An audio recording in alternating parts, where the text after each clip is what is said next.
Hi, this is Kenyon from Little Giant Ladder Systems. Today we're going to demo the safety step. Safety step's pretty simple to operate. It comes down to the hinge locks.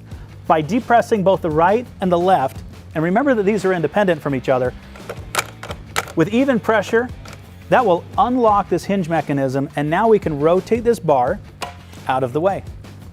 In some situations, you might use the ladder this way if you don't need the bar. To bring the ladder to its stored position, we're going to take the front of the top step and pull it up, and the rest of the ladder will follow. And to carry the ladder, just reach over and grab this tube, and then off you are to the next job. To bring the safety step to its usable position, we'll just reverse the process. Always make sure that all 4 feet are planted on a firm, level position.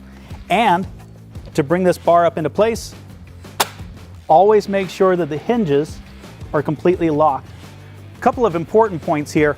Always make sure that the hinge and the bar are folded out of the way both when you're folding and unfolding the ladder. If you don't do it in this process, you could potentially damage part of the hinge mechanism. You'll notice that at the top, fully usable tool tray to put loose screws, tools, a couple of hooks on the left and the right to hang buckets, and wheels for transportation. The bar will act as a handle so that you can roll your safety step off to your next job. A couple of quick reminders here. Always choose the right ladder for the job, set it up correctly, and maintain 3 points of contact when you're climbing both up and down your ladder. This is the safety step by Little Giant Ladder Systems.